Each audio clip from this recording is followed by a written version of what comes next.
Hello friends, 2025ஆம் ஆண்டுக்கான ராமன் மக்சேசிய விருது வழங்கியிருக்காங்க.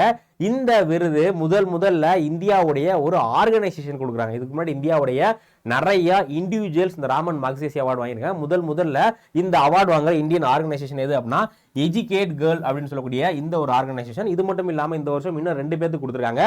அதுல முதல் நபர் யார் அப்படின்னா ஷாஹினா அலி அப்படின்னு சொல்லக்கூடிய மாலத்தீவை சார்ந்த ஒரு சோசியல் ஒர்க்கருக்கும், அதே மாதிரி பிலிப்பைன்ஸை சார்ந்த பிளாவியானோ ஆண்டோனியோ அப்படிங்கிற இவங்களுக்கும் கொடுத்துருக்காங்க. இந்த வருஷம் 3 நபர்களுக்கு அதுல இந்தியாவுடைய எஜுகேட் கேர்ள் அப்படிங்கிற இந்த அமைப்பு கொடுத்துருக்காங்க. அந்த ராமன் மக்சேசி அவார்டு அப்படிங்கிற இது பிலிப்பைன்ஸ் அரசாங்கமும் ராக்ஃபெல்லர் ஃபவுண்டேஷனும் சேர்ந்து ஏசியா நாடுகளில் யாரு இந்த மாதிரி சமூக சேவைகள் பண்ணிருக்காங்களோ அவங்களுக்கு கொடுக்குறாங்க.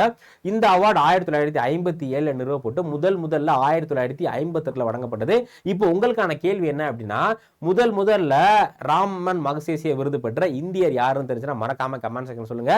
இதே மாதிரி நிறைய கரண்ட் அஃபேர்ஸ்க்கு நம்மளுடைய சேனலை சப்ஸ்கிரைப் பண்ணிட்டு காலையில 8 மணிக்கு நம்ம கரண்ட் அஃபேர்ஸ் செஷன் நடக்குது, அதை வாட்ச் பண்ணுங்க. தேங்க்யூ.